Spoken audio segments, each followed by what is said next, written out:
InsyaAllah anak rasa dah boleh mula. Kita buka majlis kita pada malam ini dengan umul kitab Al-Fatihah. A'udzubillahi minasyaitonirrajim. Bismillahirrahmanirrahim. Alhamdulillahirabbil alamin. Arrahmanirrahim. Maliki yaumiddin. Iyyaka na'budu wa iyyaka nasta'in. Ihdinas siratal mustaqim. Siratal ladzina an'amta 'alaihim ghairil maghdubi 'alaihim waladdallin. Amin.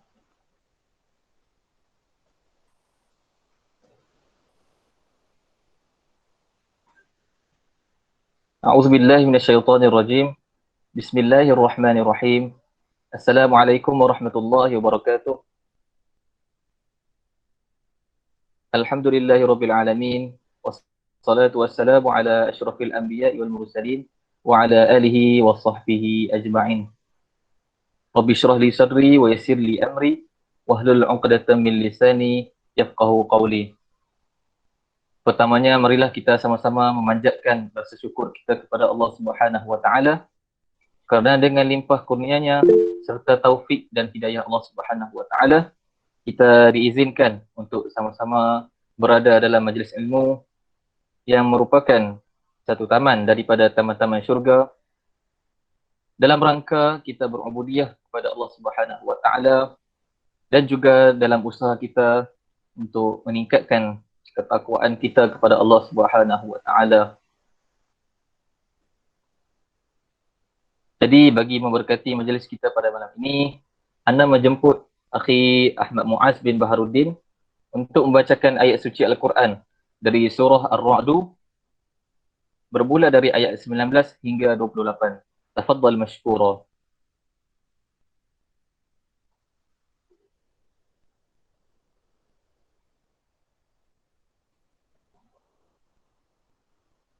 Assalamualaikum warahmatullahi wabarakatuh. Waalaikumsalam A'u- warahmatullahi.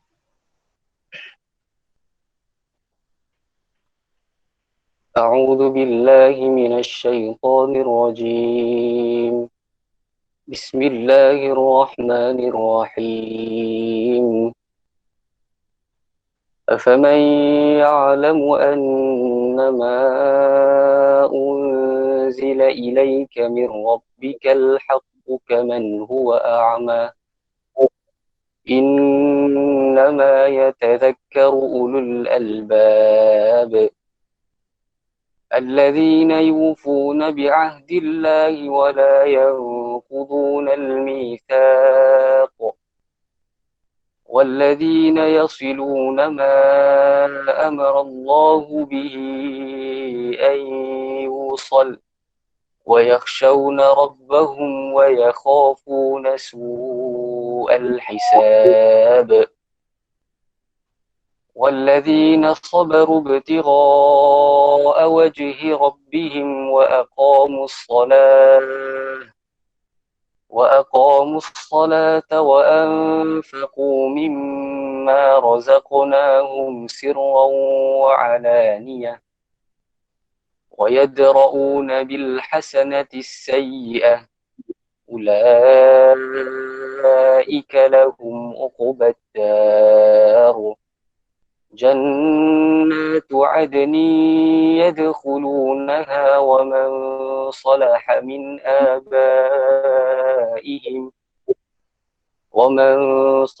من آبائهم وأزواجهم وذرياتهم والملائكة يدخلون عليهم من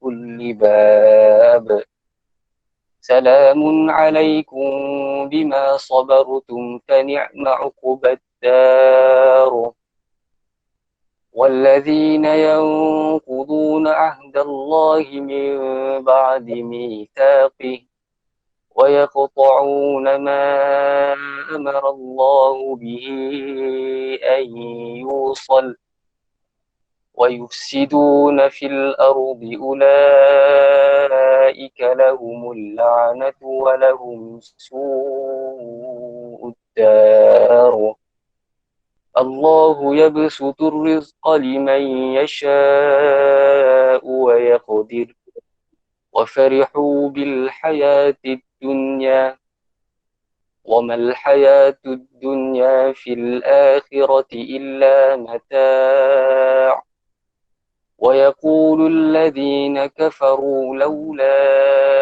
أنزل عليه آية من ربه قل إن الله يضل من يشاء ويهدي إليه من أناب الذين آمنوا وتطمئن قلوبهم بذكر الله ألا بذكر الله تطمئن القلوب صدق الله العظيم. Sadaqallahul Azim. Jazakallah khairan katsira atas bacaan Al-Quran sebentar tadi. Sahabat dan sahabat yang dikasihi sekalian, alhamdulillah program yang kita adakan ini ialah Katibah Umum WPKL Anjuran Amanah Akhawat dengan tema Tarbiyah Zatiyah dalam Norma Baharu. Yang mana kita buat secara mahir saja, secara online, berikutan situasi yang melanda kita buat masa ini.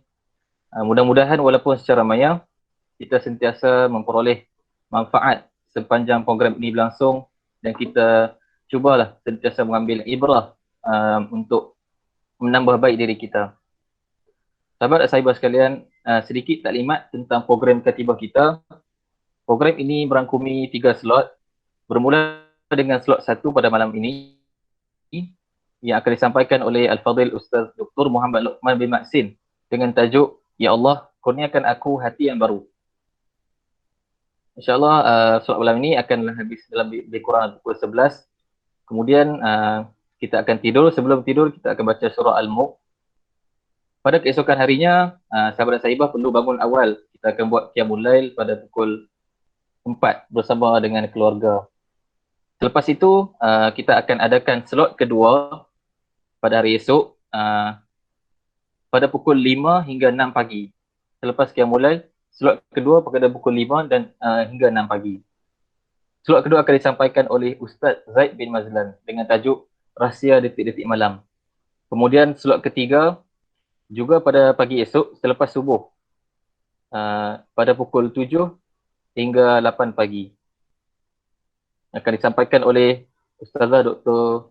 Nurul Zakirah binti Maksin dengan tajuk Menjadi Keluarga Berfungsi dalam Norma Baharu. InsyaAllah.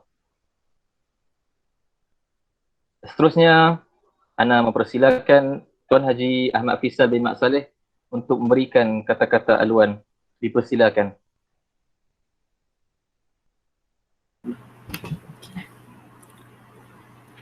A'udzubillahi minasyaitonirrajim. Bismillahirrahmanirrahim. Alhamdulillahirabbil alamin. Wassalatu wassalamu ala sayyidina Muhammadin wa ala alihi wa sahbihi ajma'in. Subhanaka la ilma lana illa ma 'allamtana innaka antal alimul hakim. Terima kasih pengacara Abdullah Zubair yang dikasihi dan juga sahabat yang telah memperdengarkan bacaan Al-Quran tadi. Ahmad Muaz. Sahabat-sahabat dan saibah yang dihormati sekalian. Alhamdulillah kita mengatur syukur kepada Allah SWT kerana dalam suasana COVID-19 ni ataupun pandemik ini kita teruskan juga aktiviti-aktiviti yang mana perlu kita ketengahkan demi untuk menambahkan kekuatan dan terus memikul tanggungjawab dakwah yang mana tanggungjawab ini memerlukan kekuatan dan terutamanya kekuatan dalaman kita ataupun tersebut tarbiyah zatiyah. Jadi alhamdulillah bukanlah nak memanjang kalam, cuma nak mengalu-alukanlah bersama kita iaitu Ustaz Dr. Muhammad Luqman daripada College Universiti Islam Perlis, dan mudah-mudahan akan lebih menyerikan lagi lah program yang kita anjurkan ini di peringkat wilayah Persekutuan Kuala Lumpur. Jadi alhamdulillah kami bagi pihak haluan dan bagi pihak amanah akhwat Rawang mengucapkan selamat datang kepada Dr. Muhammad Lokman, dan juga terima kasih atas kesudian kehadiran bersama kami. Mudah-mudahan penerangan dan juga tazkirah yang akan diberikan ini akan memberi manfaat kepada kita semua dan akan kita ambil sebagai tajribah dan juga sebagai bahan yang akan kita manfaatkan, insya-Allah. Jadi tahniah kepada sahabat-sahabat dan saibah yang terlibat secara keseluruhannya sehinggalah besok, sehinggalah kuliah subuh. Ini merupakan satu perkara yang walaupun di rumah masing-masing, tapi kita doa mudah-mudahan kita akan bangun bersama keluarga, dikejutkan oleh malaikat dan juga makhluk Allah yang lain, untuk sama-sama kita menguatkan hubungan kita dengan Allah SWT. Ini adalah hubungan kekuatan secara langsung dengan Allah Subhanahu Wa Taala.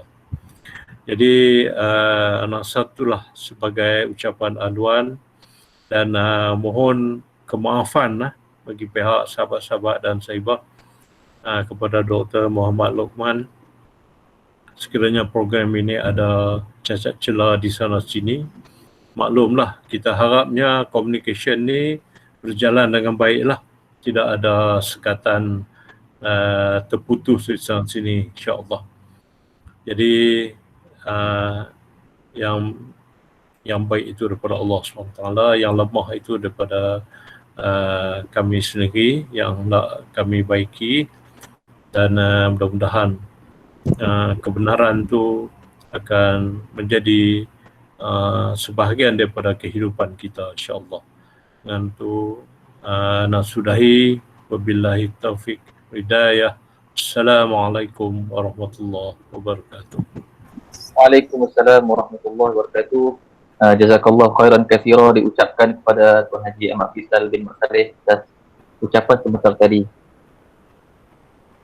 Kita mengalu-alukan kehadiran penceramah kita pada malam ini, Fadil Ustaz Dr. Muhammad Lokman bin Maksin. Assalamualaikum Ustaz. Waalaikumsalam warahmatullahi wabarakatuh. Apa khabar Ustaz? Sihat ke? Alhamdulillah. Suara jelas ya? Jelas. Anda dengar jelas. Alhamdulillah. Terima kasih kerana sudi melapangkan masa untuk hadir. Wa iyyakum. Syakarallahu lakum. Terima kasih juga pada pihak penganjur kerana atas kepercayaan dan sudi menjemput untuk sama-sama kita berkongsi. Moga-moga ada manfaatnya, insya-Allah. Sebelum Anda menyerahkan kepada penceramah, nak bacakan sedikit biodata beliau. Nama beliau ialah Dr. Muhammad Lokman bin Maksin, berumur 37 tahun, berasal dari Pulau Pinang dan kini menetap di Perlis. Beliau sudah berkahwin dan mempunyai 2 anak perempuan dan 2 anak lelaki. Beliau merupakan timbalan Dekan Akademik dan Ehwal Pelajar Fakulti Al-Quran dan Sunnah di College Universiti Islam Perlis, KUIPS. Beliau juga merupakan ahli panel syariah Jabatan Mufti Negeri Perlis dan juga merupakan panel penulis Tafsir Al-Bayan Jakim. Dari segi pendidikan, beliau memperoleh degree in Al-Quran and Islamic Studies dari Islam University of Madinah, Master in Tafsir and Science of Al-Quran dari Islamic University of Madinah, dan juga beliau memperoleh PhD in Tafsir and Science of Al-Quran dari Islamic University of Madinah, dari universiti yang sama.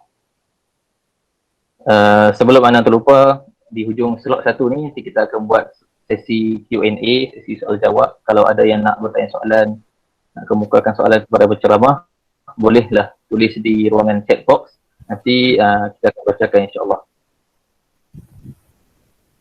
Jadi masa yang ditunggu-tunggu, tanpa melengahkan masa, ana mempersilakan Ustaz Dr. Muhammad Luqman untuk menyampaikan ceramah. Tafadhal mashkura.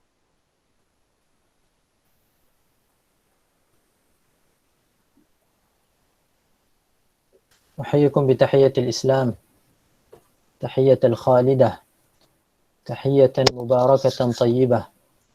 السلام عليكم ورحمة الله وبركاته. Waalaikumsalam warahmatullahi wabarakatuh. الحمد لله رب العالمين وبه نستعين على أمور الدنيا والدين، والصلاة والسلام على المبعوث رحمة للعالمين نبينا محمد وعلى آله وأصحابه ومن تبعهم بإحسان إلى يوم الدين. أما بعد، Alhamdulillah, pertamanya kita syukur pada Allah Subhanahu Wa Taala kerana memilih kita untuk berada di dalam taman di antara taman-taman syurga, majlis ilmu yang sangat disukai oleh Allah Subhanahu Wa Taala. Walaupun dalam kekangan kita dalam suasana PKP, tetapi kita masih lagi mampu untuk melibatkan diri di dalam perkara-perkara yang baik, amalan-amalan yang salih. Moga-moga kita diberi keikhlasan dan diterima amalan kita oleh Allah Subhanahu Wa Taala.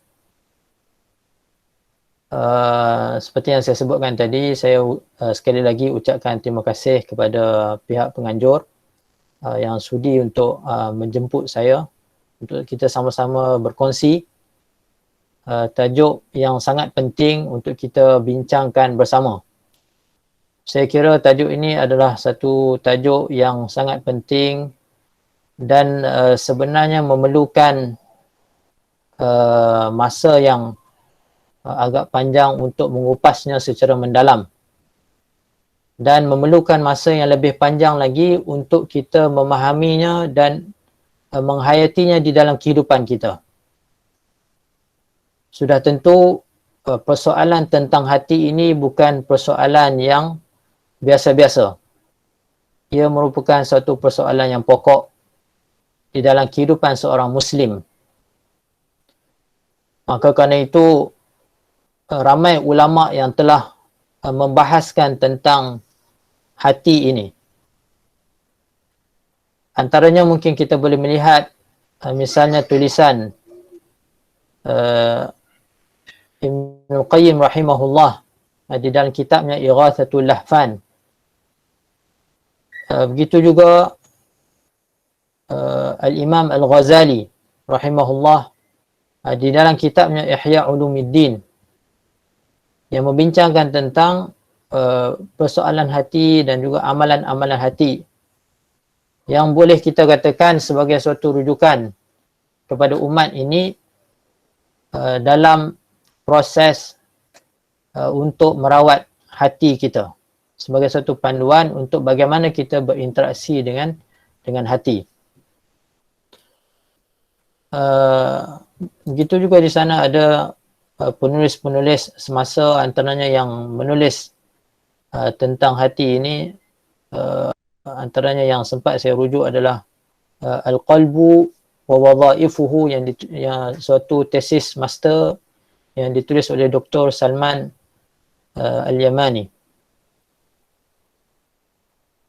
Jadi sudah tentulah perbahasan tentang hati ini suatu perbahasan yang telah dihuraikan dengan panjang lebar oleh ulama, yang mungkinlah masa yang ada ni tidak sempat untuk kita sentuh kesemuanya. Jadi bagi sesiapa yang ingin membaca dengan lebih lanjut, bolehlah merujuk kepada antaranya kitab-kitab yang saya sebutkan tadi. Baik, saya nak mulakan bicara kita pada malam ini, yang mana saya kira semua dah maklum tentang tajuk yang diletakkan. Ya Allah, berikanlah aku hati yang baharu. Jadi untuk kita kupas tajuk ini, saya nak mulakan dengan sebuah hadis Nabi SAW daripada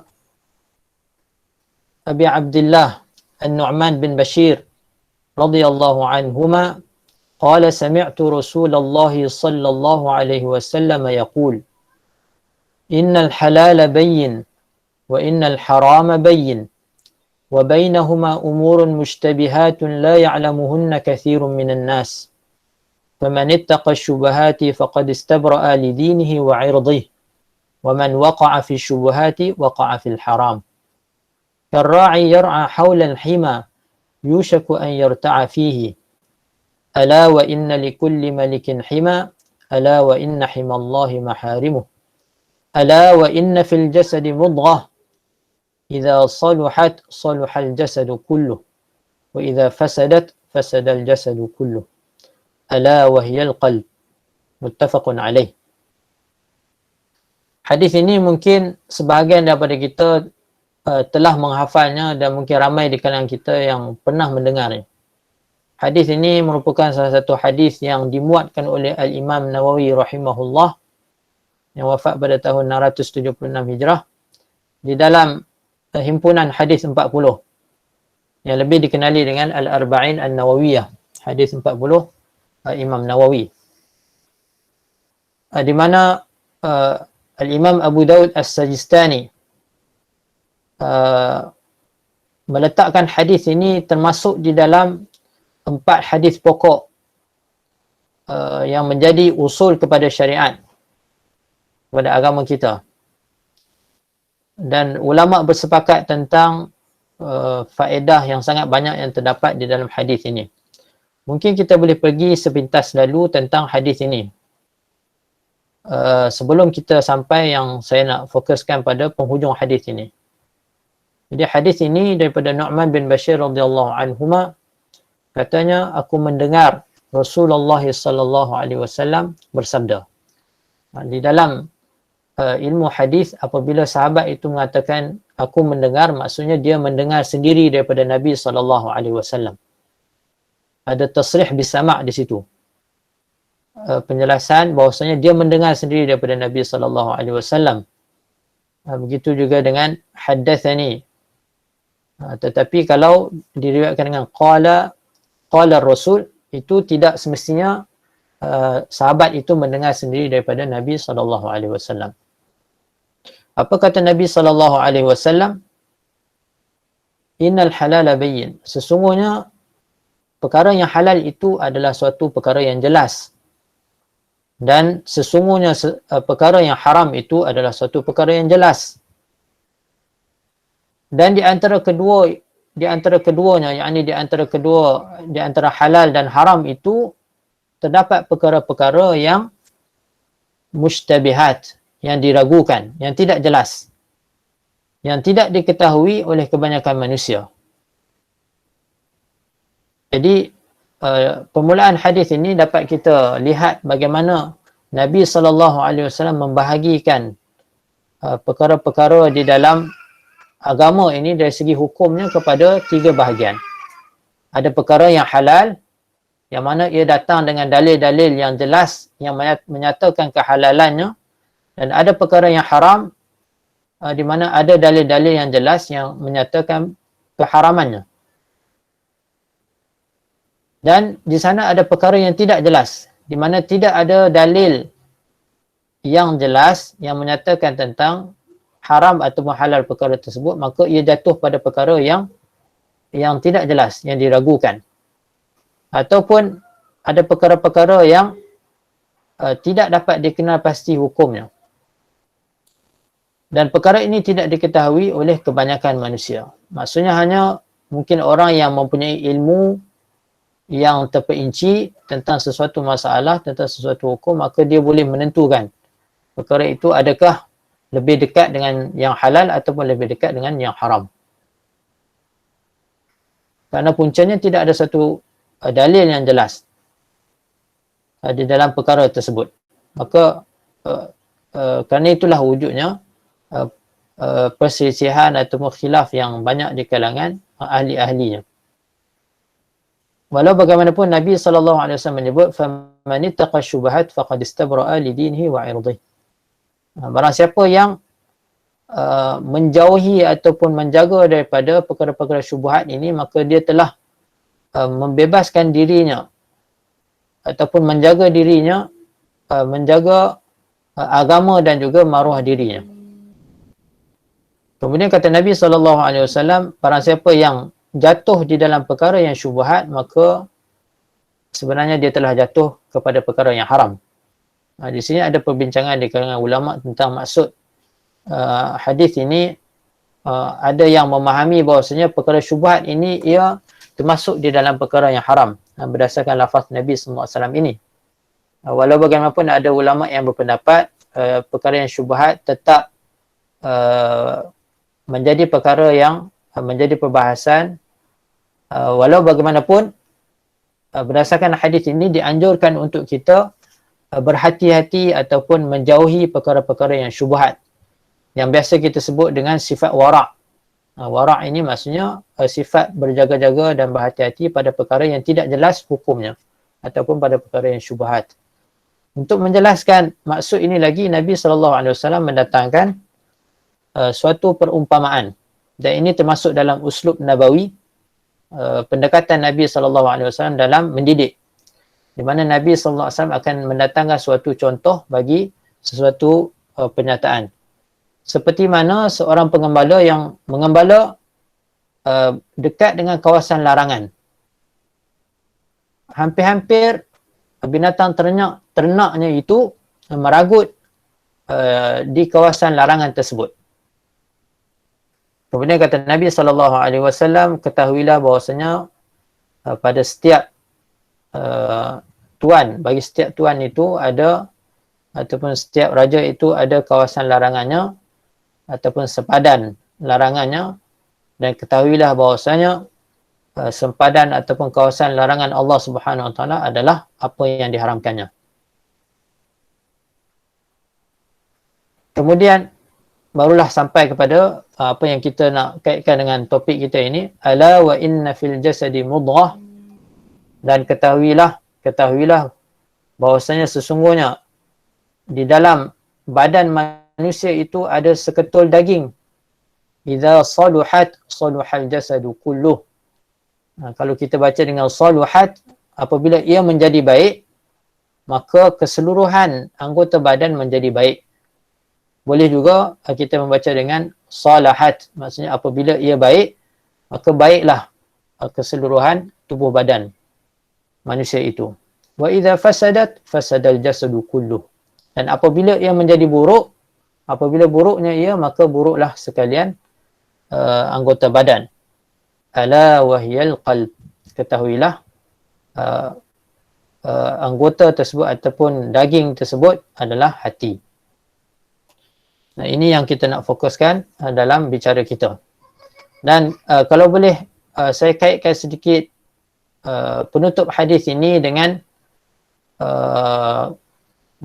kandungan hadis ini secara umum. Kalau kita tengok, hati ini ada peranan yang sangat besar di dalam memandu manusia dalam kehidupannya, dalam kehidupan bersyariat. Kita tengok permulaan hadis ini menyentuh tentang hukum-hukum antara halal, haram dan juga perkara yang syubhat, dan di situ adanya panduan Nabi SAW untuk meninggalkan perkara-perkara yang syubhat. Maka di penutup hadis ini Nabi SAW seolah-olah mengisyaratkan suatu perkara yang sangat penting. Bagaimana seorang manusia dapat berjalan dengan betul, mengikut panduan dan peraturan Allah Subhanahu Wa Taala, tidak masuk ke dalam perkara-perkara yang ataupun tidak jatuh di dalam perkara-perkara yang ditegah oleh Allah Subhanahu Wa Taala. Kuncinya terletak pada seketul daging yang dikenali dengan hati. Apabila hati itu baik, maka hati itu akan memacu dan memimpin seluruh tubuh badan untuk berjalan dengan baik, untuk melakukan kebaikan. Sebaliknya, apabila hati itu menjadi buruk, maka begitulah juga keadaannya dengan sekalian anggota badan. Muslimin, muslimat yang dirahmati Allah, sahabat-sahabat sekalian, kita lanjutkan lagi perbincangan daripada hadis ini. Kalau kita tengok, hati yang dimaksudkan di sini Nabi SAW pada awalnya menyebut ala wa inna fil jasadi mudghah. Hati itu adalah seketul daging. Jadi kalau kita cuba untuk mengenali hati, apakah yang dimaksudkan dengan hati itu, dalam hadis ini jelas Nabi SAW menyebutkan hati itu sebagai seketul daging. Maka kerana itu para ulama membahagikan hati ini kepada dua bahagian. Yang pertamanya, hati yang kita ketahui sebagai anggota badan. Sebagai anggota badan. Cumanya perkataan al-qalbu di dalam bahasa Arab, kalau diterjemahkan ke dalam bahasa Melayu, sebenarnya dia tak jadi hati. Dia akan jadi jantung. Dia akan jadi jantung. Saya tak pasti setakat ni interaksi saya jelas ataupun tidak. Sebab saya rasa macam jelas tak? Jelas ya. Okey. Jelas. Saya sebenarnya lebih suka kalau pendekatan interaksi dua hala, kalau ada apa-apa nak tanya, nak interact pun sebenarnya tak ada masalah. Cuma mungkin masa lah kot. Kita akan mungkin susah nak kawal masalah. Tapi saya tak ada masalah kalau nak interrupt di tengah-tengah percakapan saya, insya-Allah tak ada masalah. Baik. Kita balik kepada mungkin definisi hati ataupun hakikat hati itu. Kalau dalam bahasa Melayu, kita faham apa yang dimaksudkan dengan hati. Bahkan secara penggunaannya, tadi saya sebut kalau dalam bahasa Arab, hati, di dalam bahasa Arab dia tak sebut dengan al-qalb, dia sebut dengan al-kabid. Maksudnya kalau hati itu, hati yang dimaksudkan dengan organ manusia itu dipanggil dengan al-kabid. Tetapi al-qalb seperti dalam hadis ini diterjemahkan dengan jantung. Kalau kita kata sebagai organ lah, sebagai organ manusia, maka ia lebih tepat diterjemahkan dengan jantung. Tetapi apabila kita melihat kepada suatu makna lagi, ini kita kata, kalau dalam bahasa Arab dia pecahkan kepada dua, ta'rif hissi dan juga ta'rif ma'nawi. Maksud ta'rif hissi ini adalah definisi sesuatu perkara yang kita boleh sentuh dengan panca indera kita.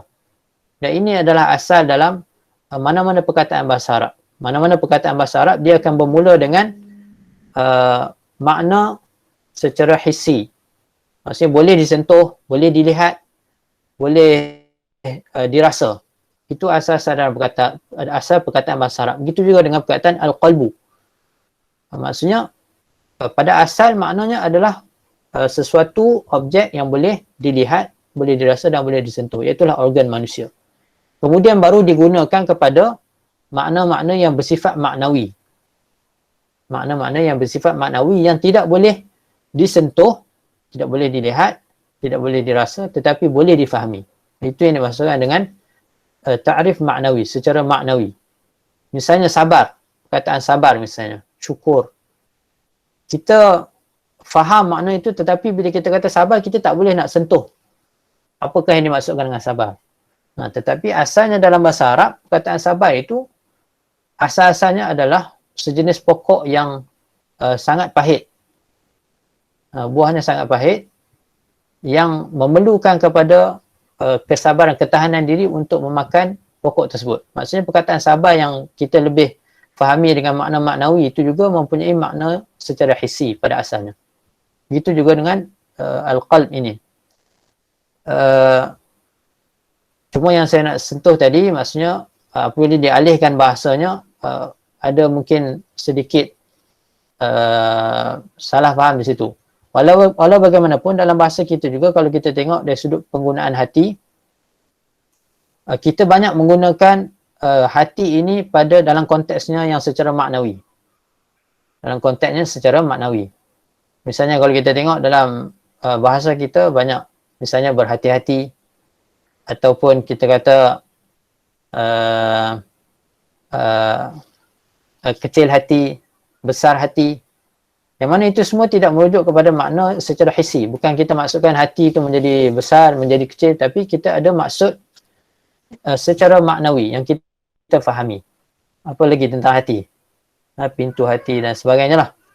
Begitu juga dalam bahasa Arab, perkataan qalbu ini digunakan dalam maknanya secara maknawi. Dan kalau kita tengok dalam perbahasan-perbahasan, disebut dengan hati ini disebut dengan latifah rabbaniyah. Latifah rabbaniyah maksudnya suatu ciptaan Tuhan yang sangat halus, yang mana ia tidak boleh dilihat. Tidak boleh dilihat, dan kesemua perkataan al-qalbu yang didatang di dalam Al-Quran tidak merujuk kepada jantung, iaitu organ manusia, tetapi yang dimaksudkan adalah sebagai latifah rabbaniyah ini, iaitu ciptaan Tuhan yang halus yang tidak boleh dilihat tetapi mempunyai fungsinya yang sangat besar.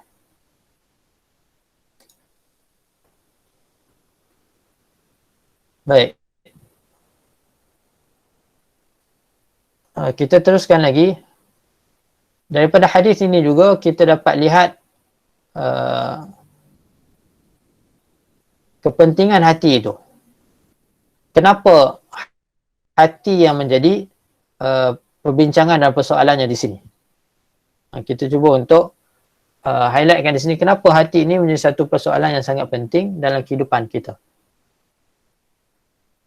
Kata Ibn Qayyim rahimahullah, apabila membicarakan tentang a'malil qulub, perbuatan-perbuatan hati, kata beliau, hiya al-asl al-murad al-maqsud wa a'malul jawarih tab'un wa mukammilatun wa mutammimah. Hati ini adalah perkara yang paling asas, yang menjadi sasaran dan juga tujuan. Adapun perbuatan anggota badan yang lain mengikuti hati dan melengkapkan kepada perbuatan hati itu. Kemudian kata beliau, sesungguhnya niat itu seperti ruh, dan amalan itu seperti anggota badan. Yang mana apabila ruh itu terpisah daripada anggota badan, maka matilah seseorang itu. Begitu juga dengan amalan, sekiranya tidak disertakan dengan niat, maka ia hanyalah sekadar pergerakan yang sia-sia. Maka kerana itu, mengetahui hukum hakam yang berkaitan tentang hati ini adalah lebih penting tentang hukum hakam yang berkaitan tentang anggota badan. Kerana ia adalah pokok, ia adalah punca, ia adalah perkara yang paling asas, di mana anggota badan itu terbit daripada hati. Begitu juga Syekhul Islam Ibn Taymiyah rahimahullah menegaskan perkara yang sama. Hati itu adalah perkara yang paling asas. Saya terjemahkan al-qalbu ni dengan hati lah. Dan sekiranya di dalam hati itu terdapat suatu pengetahuan ataupun kehendak, maka kehendak itu akan dialihkan kepada anggota badan. Yang mana tidak, anggota badan itu akan melaksanakan apa yang diingini oleh hati. Umar radhiyallahu anhu apabila melihat seorang lelaki yang solat di dalam keadaan yang tidak khusyuk, yang melakukan banyak pergerakan, maka beliau berkata, "Lau khashi'a qalbu hadha la khashi'at jawarihuhu." Kalaulah hati orang ini khusyuk, maka anggota badannya akan menjadi khusyuk. Begitu juga. Maka dalam beberapa kalam ulama ini dapat kita jelaskan di sini betapa pentingnya hati ini, kerana ia adalah punca ataupun pokok kepada segala amalan. Di mana segala amalan yang datang daripada anggota badan yang lain akan mengikut hati kita. Maka kerana itu ada yang menggambarkan hati ini sebagai raja kepada badan. Hati menjadi raja kepada badan, di mana apabila raja mengarahkan sesuatu, bahkan menginginkan sesuatu, maka semua anggota badan ini akan mengikut kehendak raja tersebut. Baik. Setakat itu okey ya? Boleh kita teruskan lagi? Okey, Ustaz, insyaAllah. Saya tak pasti kita sampai pukul berapa sebenarnya perbincangan kita ni.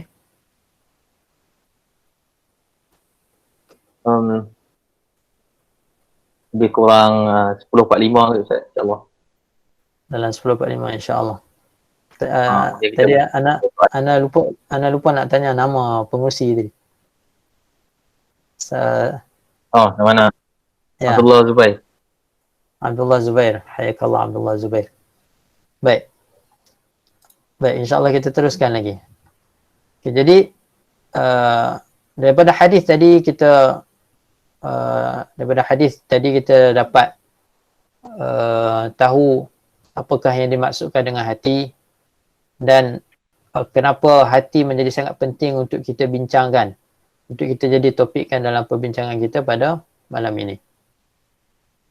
Baik, seterusnya saya nak teruskan dengan membincangkan tentang jenis-jenis hati. Apabila hati itu menjadi sangat penting dalam menentukan perjalanan hidup seseorang manusia, seorang mukmin, maka kita perlu mengetahui keadaan hati ini. Bagaimanakah keadaan hati itu? Hati ini ada sifat-sifat dan ada keadaan-keadaannya. Saya nak petik kalam Ibn Qayyim juga di dalam kitabnya Al-Wabilus Sayyib. Beliau menyebut ataupun beliau membahagikan hati ini kepada 3 bahagian. Yang pertama, hati yang kosong daripada iman dan segala kebaikan. Maka hati ini adalah hati yang gelap, di mana syaitan telah menginap ataupun tinggal di dalam hati ini. Hati yang seperti ini, hati yang tidak ada iman ini, yang tidak ada kebaikan, ia telah menjadi rumah kepada syaitan. Bahkan hati ini akan mengikut apa sahaja kata syaitan. Syaitan telah berkuasa kepada hati ini. Inilah hati orang-orang yang kafir. Hati orang-orang yang tidak beriman. Itulah keadaannya kita melihat orang-orang yang tidak beriman, orang yang kafir akan mengikut apa sahaja kata syaitan. Mereka telah menjadi pengikut-pengikut syaitan. Hati yang kedua, hati yang mempunyai sinar iman. Tetapi sinar itu tidak begitu kuat. Maka masih terdapat kegelapan di dalam hati tersebut. Maksudnya cahaya itu cahaya yang tidak cukup kuat, yang tidak mampu untuk menyinari setiap sudut hati tersebut. Maka masih ada sudut-sudut yang gelap di dalam hati itu. Masih ada kegelapan-kegelapan syahwat yang menyelubungi hati itu. Dan syaitan masih lagi bebas keluar dan masuk ke dalam hati tersebut. Masih boleh bermain-main dan merosakkan hati itu. Dan disitulah berlakunya hati yang seperti inilah yang menjadi medan peperangan yang sangat sengit di antara syaitan dan juga orang yang beriman itu. Di mana hati ini berbeza mengikut kadar cahaya itu, kuat ataupun lemah. Dan ada kalanya kemenangan berpihak kepada hati tersebut dan ada kalanya kemenangan berpihak kepada syaitan. Maksudnya adanya pertemuan, adanya perlawanan di situ dan adanya perjuangan di situ. Dan hati yang ketiga hati yang syarat dengan iman, yang terang dengan cahaya iman, sehingga kuatnya cahaya itu mampu untuk mengeluarkan kegelapan-kegelapan syahwat, mencabut keluar kegelapan daripada hati tersebut. Bahkan hati yang seperti ini, cahayanya itu memancar keluar daripada hati tersebut dan mampu untuk menyuluh ataupun menyinari sesiapa sahaja yang berada berdekatan dengan hati tersebut. Bahkan kalau datang sekalipun bisikan-bisikan, maka bisikan-bisikan itu akan hancur dan lenyap disebabkan kuatnya cahaya tersebut. Kata Ibn Qayyim lagi, maka hati yang seperti ini seperti langit yang dikawal oleh bintang-bintang ataupun dikawal oleh bintang-bintang. Sekiranya syaitan cuba mendekati langit tersebut, maka dia akan direjam oleh bintang-bintang tersebut sehingga terbakar. Dan tidaklah langit itu lebih besar kemuliaannya daripada seorang yang beriman. Kalaulah langit itu dijaga sebegitu sekali oleh Allah Subhanahu Wa Taala, maka orang yang beriman lebih lagi dijaga oleh Allah Subhanahu Wa Taala. Hati orang yang beriman ini yang telah tetap tauhidnya kepada Allah Subhanahu Wa Taala, cintanya, al-mahabbah, al-ma'rifah dan iman, dan juga cahayanya, hati yang seperti ini, maka ia lebih lagi layak untuk dijaga dan dipelihara daripada tipu daya musuh walaupun seketika. Seterusnya Ibn Qayyim rahimahullah mendatangkan dengan suatu perumpamaan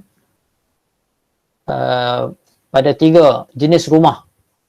Rumah yang pertama, rumah yang dimiliki oleh seorang raja. Istana lah kita sebut. Istana raja yang memiliki pelbagai pembendaharaan, harta benda dan sebagainya. Dan satu rumah lagi adalah rumah yang dimiliki oleh seorang lelaki yang mempunyai sejumlah harta juga, tetapi tidaklah sebanyak dan semewah harta yang terdapat pada raja tersebut. Dan satu rumah lagi adalah rumah kosong yang tidak mempunyai apa-apa. Maka andai kata datang seorang pencuri yang ingin mencuri, maka rumah manakah yang akan dimasukinya? Ada yang boleh jawab? Kalau ada seorang pencuri, dia nak curi rumah yang mana? Dia nak masuk rumah yang mana? Rumah yang kosong tu lah. Pencuri akan masuk rumah yang kosong. Sebab apa pencuri nak masuk rumah yang kosong? Sebab tak ada yang menjaga. Ada 3 rumah. Yang pertama rumah istana raja. Yang kedua rumah mungkin rakyat biasa tetapi yang berharta juga. Tetapi hartanya tidak sebanyak istana raja. Dan yang ketiga rumah kosong yang tidak mempunyai apa-apa harta. Pencuri nak masuk rumah raja. Kenapa rumah raja? Rumah istana. Istana raja. Kenapa istana raja? Rumah yang kedua kot, rumah raja mesti ada banyak penjaga ni kan. Rumah raja banyak harta. Rumah raja banyak harta. Okay. Masa rumah yang kedua ada banyak harta.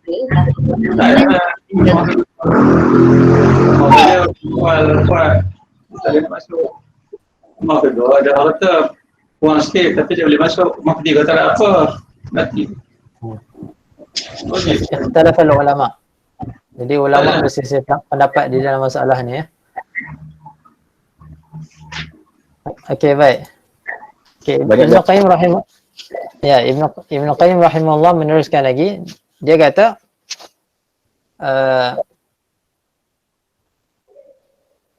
sekejap. Okey. Maka pencuri dia akan masuk ke dalam rumah, sudah tentulah pencuri yang pertama, sudah tentulah pencuri tidak akan masuk di dalam rumah yang kosong, yang tidak punya apa-apa. Masuk rumah kosong nak buat apa? Tak ada benda yang dia nak curi. Seperti mana yang dikatakan daripada Ibn Abbas radhiyallahu anhuma, bahwasanya orang Yahudi mendakwa bahwasanya mereka tidak pernah diganggu oleh bisikan-bisikan syaitan di dalam solat mereka. Maka Ibn Abbas mengatakan, apa syaitan nak buat dengan hati yang telah rosak? Begitulah juga dengan rumah yang kosong. Pencuri nak masuk buat apa rumah yang kosong kalau tak ada apa-apa nak curi, kalau tak ada apa-apa yang nak dicuri. Sekiranya kamu mengatakan pencuri akan masuk ke dalam istana raja, maka ia satu perkara yang sukar.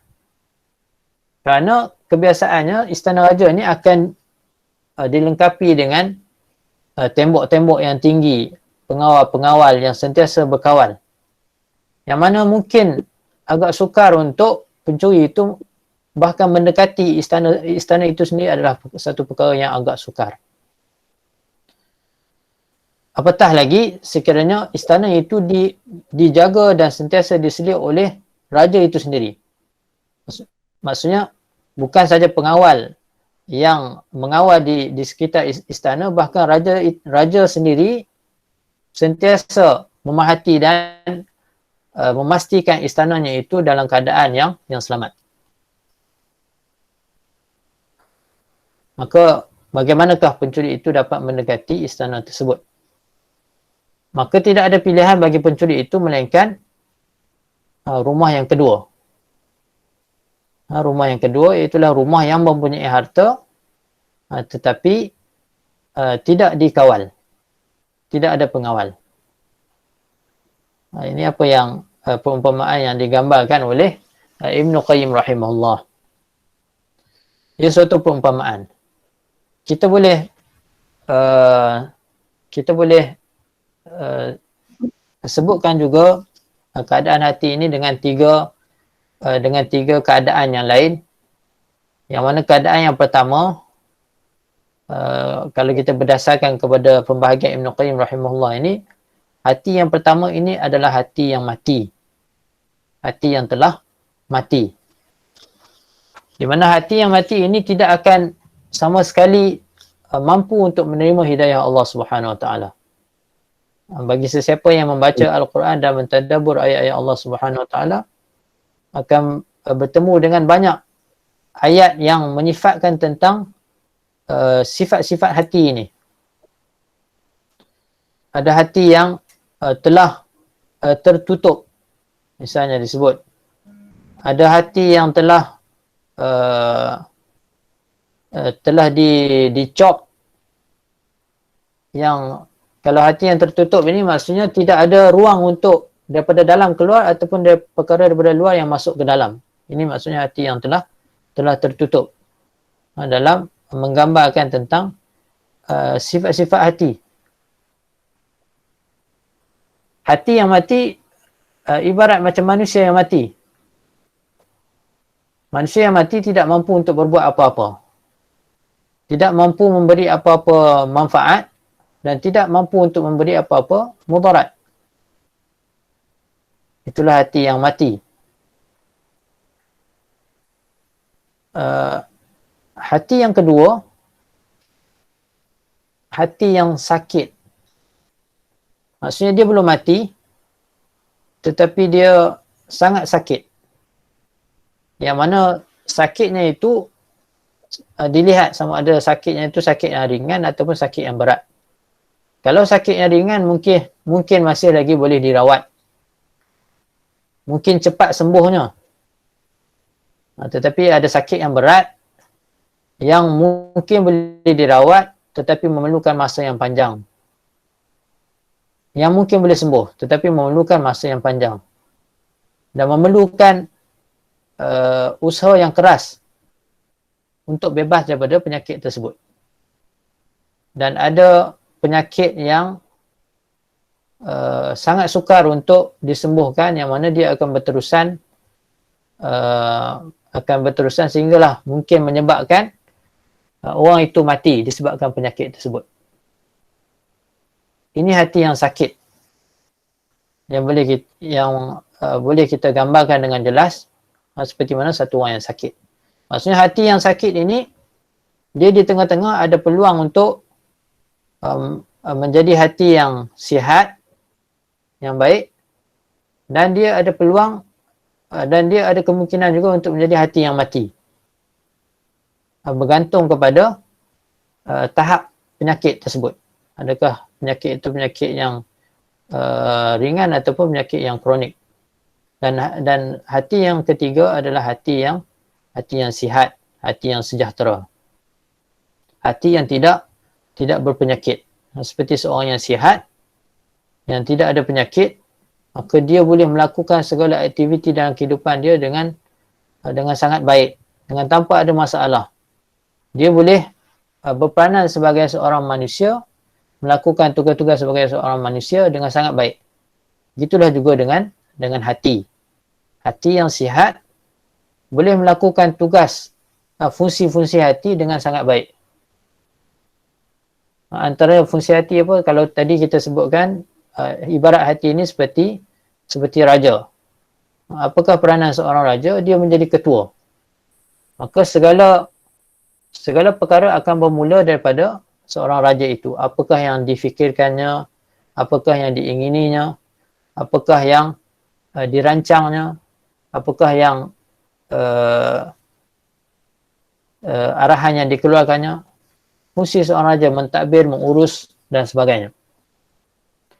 Tetapi apabila raja itu mula sakit, maka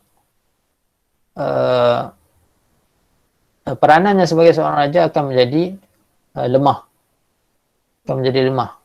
Bahkan kalau kita boleh kaitkan dengan perumpamaan rumah tadi, apabila raja itu mula sakit, mungkin pengawal-pengawal yang mengawal di istana itu juga mula leka. Apabila raja tidak berperanan seperti mana seorang yang sihat, maka mula ada peluang-peluang untuk musuh-musuh, pencuri-pencuri untuk menyelinap masuk ke dalam istana. Tetapi kalau rumah yang didiami oleh orang yang sakit, memang sangat mudah untuk dimasuki oleh pencuri. Tapi dia belum mati lagi. Tapi kalau rumah orang yang mati, jadi mungkin pencuri itu lebih senang keluar dan masuk. Jadi begitulah ibaratnya hati. Kalau kita nak ibaratkan hati ini sebagai seperti satu cermin, hati yang sihat itu adalah seperti cermin yang sangat bersih, yang tidak ada sedikit habuk pun, yang tidak ada sedikit titik hitam pun. Tetapi ini seperti mana yang ada disebutkan dalam satu hadis Nabi SAW, di mana dosa ini adalah seperti titik-titik, titik-titik hitam yang akan dititikkan ke hati manusia apabila seorang manusia itu melakukan dosa.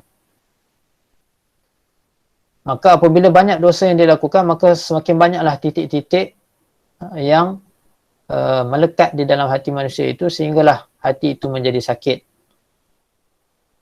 Maksudnya kalau cermin yang telah berdebu, yang telah dihinggapi oleh banyak debu dan habuk, maka kita tak mampu untuk melihat diri kita sendiri dengan jelas. Berbanding dengan cermin yang bersih, yang sentiasa digilap, sentiasa dibersihkan, kita dapat melihat diri kita sendiri dengan jelas. Kalau ada kekurangan pada diri kita, ada perkara yang tak kena, yang tidak kemas, maka kita dapat lihat dengan jelas pada cermin yang bersih. Tetapi kalau hati yang berdebu ini, ada bahagian-bahagian yang kita tak dapat lihat dengan jelas. Kita tak dapat lihat dengan jelas. Sebaliknya hati yang mati, maka ia ibarat cermin yang tidak dapat dilihat langsung. Tertutup sama sekali. Dibalut dengan mungkin lapisan yang lain, lapisan hitam yang menyebabkan kita tidak mampu untuk melihat diri kita sama sekali melalui cermin yang gelap ini. Jadi begitulah keadaannya. Hati-hati manusia ini ada hati yang sejahtera, yang bersih. Yang mana hati yang sejahtera dan bersih ini sentiasa dibersihkan daripada perkara-perkara yang mengotorkannya, yang mendebukannya. Iaitulah dengan dosa-dosa. Yang mana dosa-dosa ini boleh datang daripada dua jalan. Daripada dua jalan. Jalan yang pertama iaitulah jalan syahwat. Datang daripada perkara-perkara syahwat.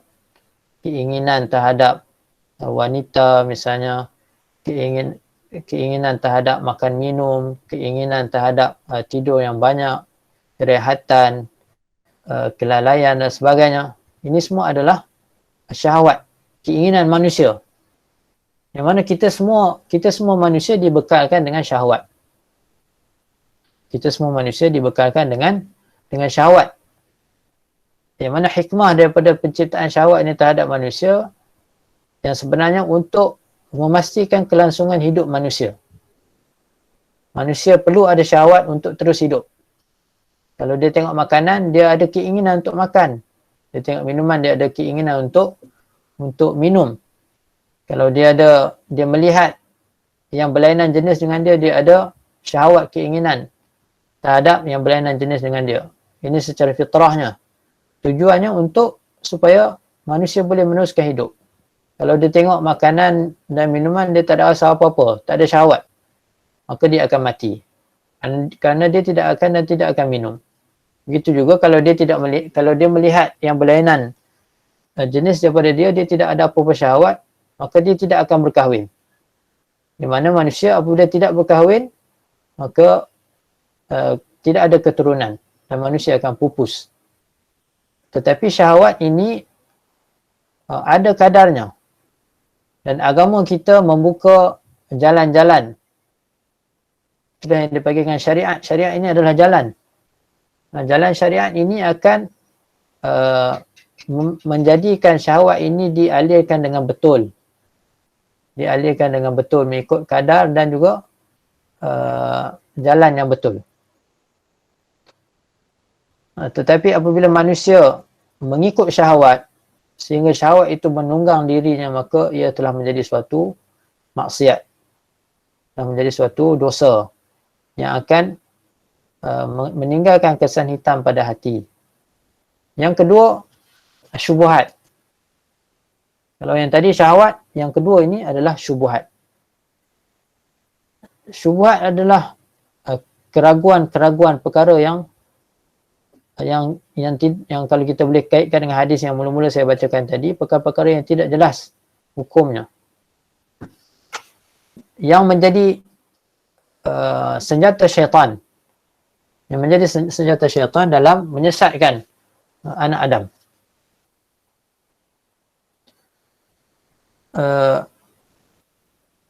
Jadi syahwat ini dapat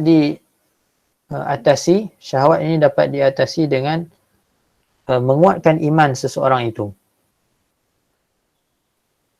Ataupun menguatkan takwa seseorang itu. Dan syubhat pula boleh ditepis dengan ilmu. Boleh ditepis dengan ilmu. Maka kerana itu yang kita sebutkan tadi, yang pertama hati yang sihat, hati yang bersih daripada dosa, dan ditambah pula dengan amalan-amalan yang soleh, ataupun apa yang kita sebutkan dengan tazkiyatun nafs, adanya penyucian jiwa di situ. Yang mana jalan untuk penyucian jiwa ni ada banyak di dalam agama kita. Secara umumnya kesemua amalan-amalan soleh adalah merupakan penyucian jiwa kepada hati manusia. Kesemua amalan-amalan yang soleh, amalan-amalan yang baik yang dianjurkan oleh agama adalah merupakan penyucian jiwa kepada hati seseorang, yang menjadikan hati itu semakin bersih, semakin gilap, semakin cerah.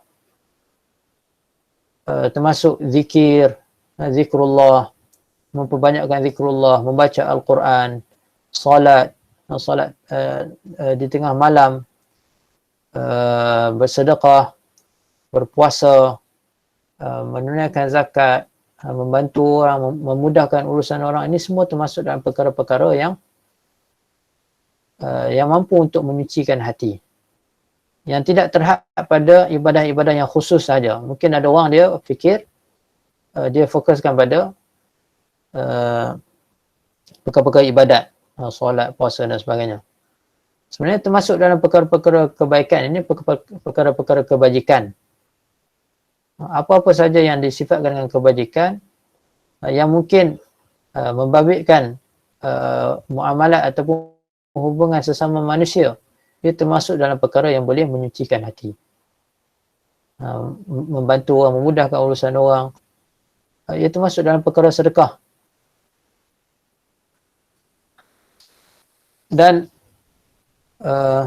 sebaliknya, apabila hati itu kurang, apabila seseorang itu kurang melakukan amalan-amalan yang salih, kurang menyucikan jiwanya dengan perkara ikhlas, yakin, tawakal, khusyuk, khudu' kembali pada Allah Subhanahu Wa Taala,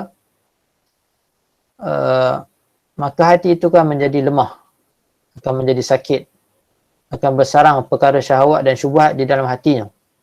Apatah lagi dengan dosa-dosa yang dilakukan. Semakin banyak dosa yang dilakukan, maka semakin gelap hati itu. Semakin kecil cahaya iman di dalam hati seseorang itu. Sehinggalah akhirnya cahaya itu akan terus padam daripada hati itu, yang mungkin akan menjatuhkan seseorang itu kepada kekufuran dan kesyirikan kepada Allah Subhanahu Wa Taala. Wal'iyadzu billah.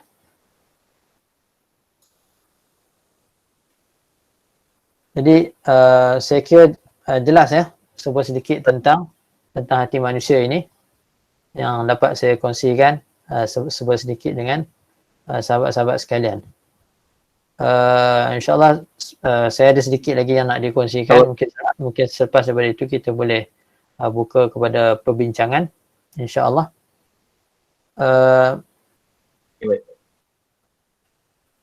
Saya nak kongsikan sedikit lagi apa yang disebut oleh Ibn Qayyim rahimahullah di dalam kitabnya Al-Fawaid ataupun Fawaidul Fawaid, yang menyebut tentang syajaratul qalb, pokok hati. Kata beliau rahimahullah,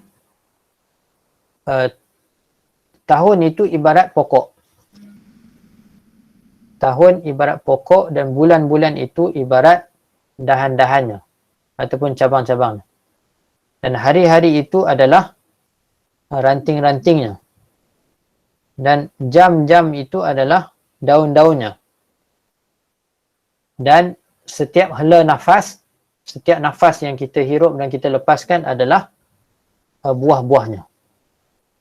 Maka barang siapa yang nafasnya itu, setiap hela nafasnya itu pada ketaatan kepada Allah Subhanahu Wa Taala, maka ia adalah buah yang datang daripada pokok yang baik.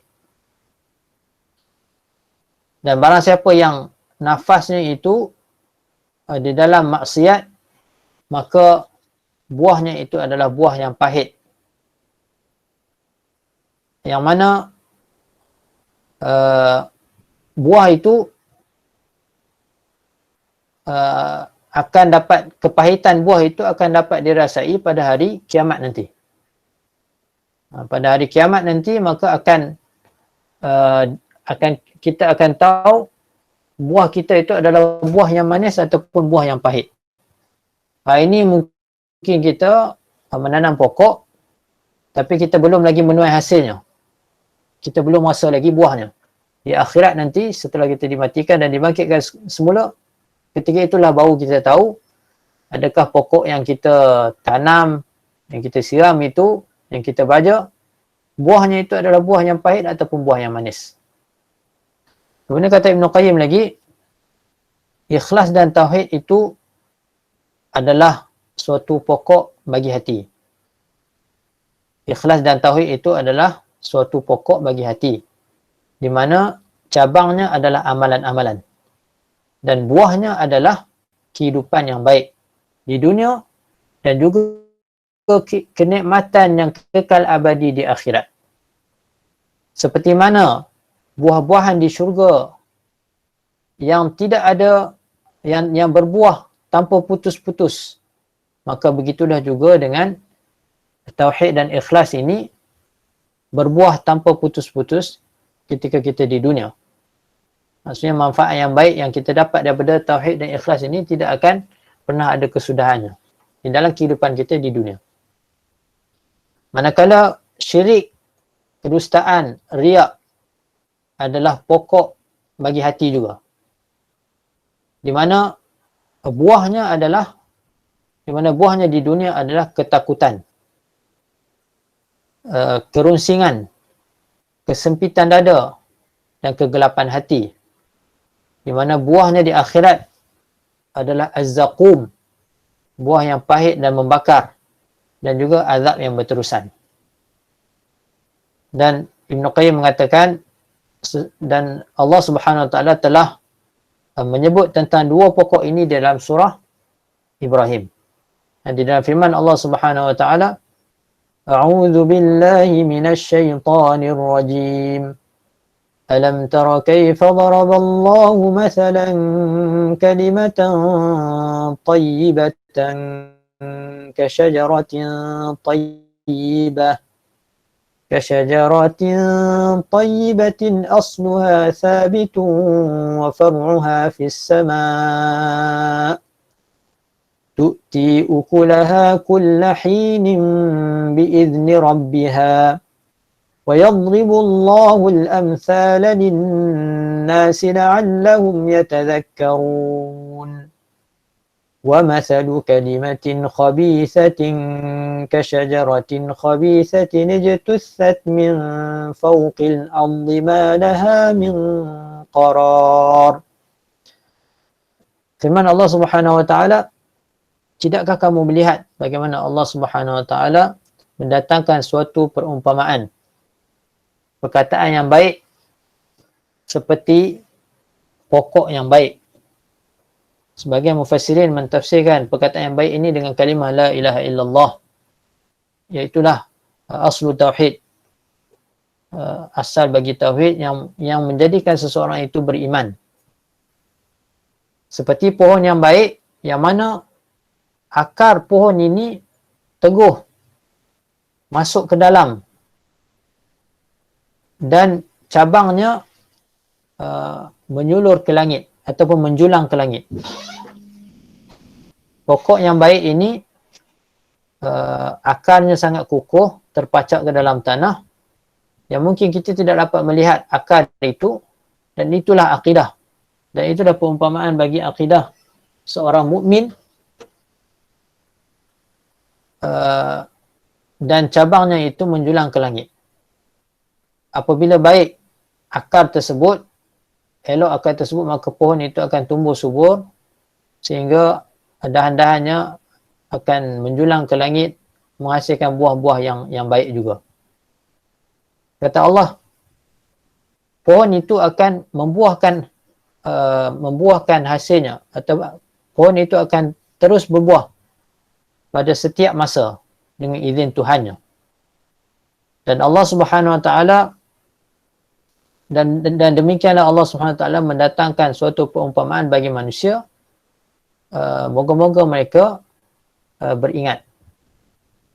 Kemudian Allah menyebut, dan perumpamaan bagi pohon yang buruk seperti dan perumpamaan bagi perkataan yang buruk seperti pohon-pohon yang buruk.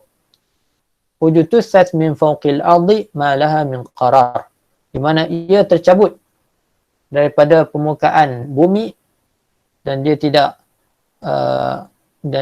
tetap, tidak ada ketetapan baginya. Maksudnya tidak terpasak di atas muka bumi itu. Dan inilah perumpamaan bagi pohon yang buruk, yang andai datang angin yang meniup ataupun ada orang yang mencabut, maka ia akan terus tercabut dan tidak mempunyai asas yang kukuh sama sekali.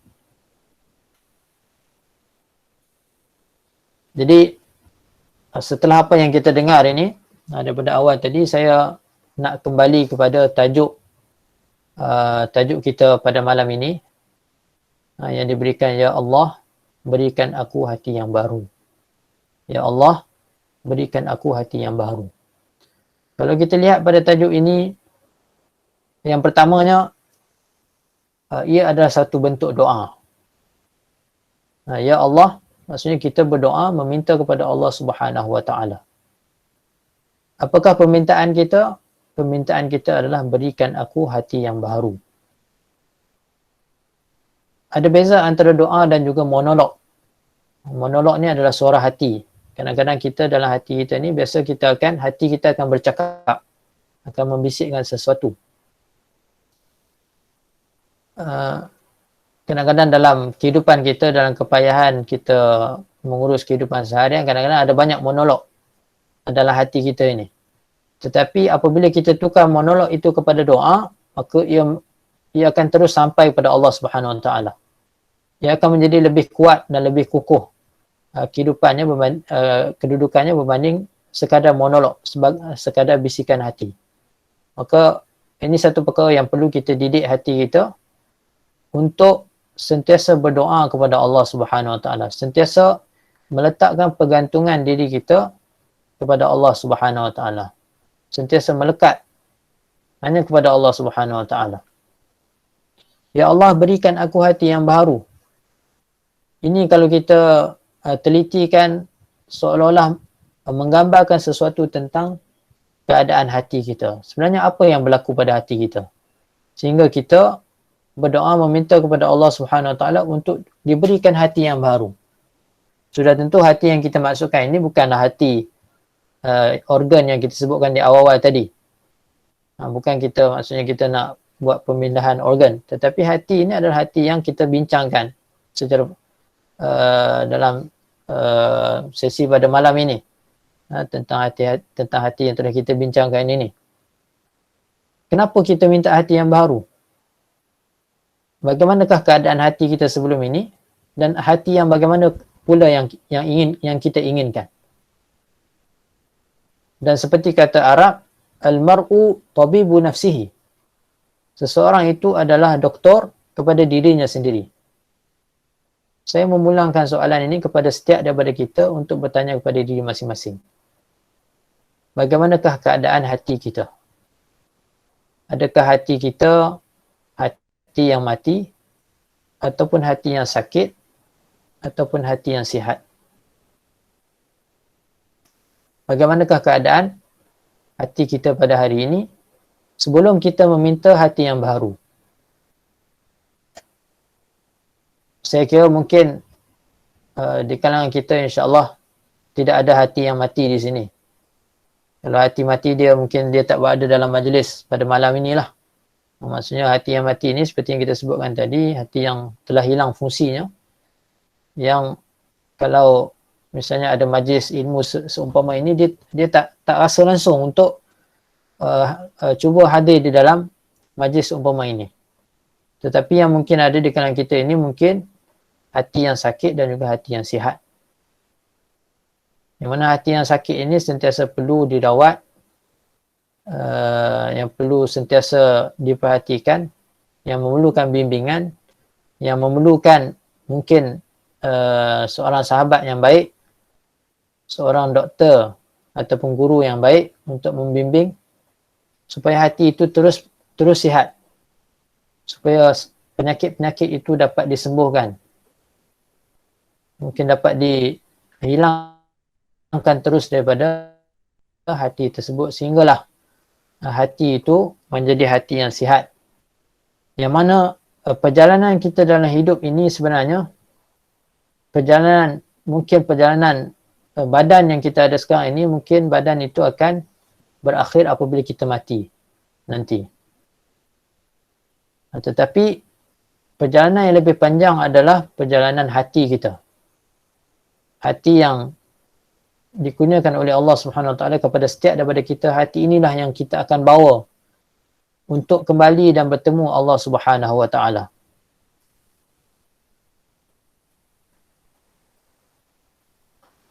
Hati itulah yang kita bawa untuk bertemu dengan Allah Subhanahu Wa Taala. Maka mana mungkin hati yang mati mungkin telah mati dan tidak akan meneruskan perjalanannya. Hati yang sakit mungkin masih lagi terus berjalan tetapi dalam keadaan yang sangat sukar. Yang mungkin sering kali terjatuh dan sering kali merasakan kesakitan. Yang mana mungkin ada kalanya jatuhnya itu sangat sakit dan memerlukan masa yang sangat lama untuk bangun semula meneruskan perjalanan. Hati yang sakit ini sentiasa mudah untuk tersasar daripada perjalanannya. Banyak cakuk-cakuk yang akan sentiasa menarik hati itu keluar daripada perjalanannya yang betul. Hati yang sakit akan sangat mudah untuk ditimpa oleh penyakit-penyakit yang lain. Seperti yang dikatakan, az-zunub, dosa-dosa itu akan mendatangkan dosa-dosa yang lain. Dosa-dosa itu akan diekori oleh dosa-dosa yang lain. Sekali hati itu menjadi sakit, maka ia akan sangat mudah untuk dihinggapi oleh penyakit-penyakit yang lain. Maka ia satu keadaan yang sangat membimbangkan. Bagaimanakah hati yang sakit ini akan meneruskan perjalanannya untuk kembali pada Allah Subhanahu wa taala. Tetapi perjalanan tetap terus perlu diteruskan. Perjalanan mesti tetap diteruskan untuk kita kembali kepada Allah Subhanahu wa taala. Pencipta kita. Tuhan kita yang kita seringkali mendengar namanya, menyebut namanya tetapi tidak pernah kita lihat di dalam kehidupan dunia ini.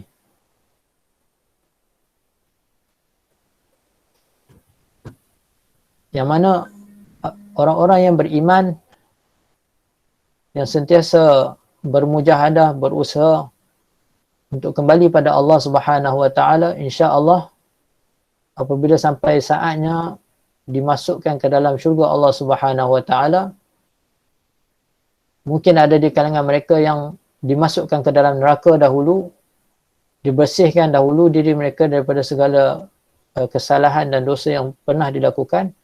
Tetapi selagi dia beriman, maka akhirnya dia akan dimasukkan ke dalam syurga Allah Subhanahu wa taala. Dan disitulah orang-orang yang beriman akan melihat penciptanya, Allahu Jalla Jalaluhu, di dalam syurga, yang pasti akan dirindui oleh setiap orang yang beriman. Bahkan seperti kata ulama, itulah nikmat yang paling besar yang akan dinikmati oleh ahli syurga saat dia melihat Tuhan Allah Subhanahu wa taala di dalam syurga.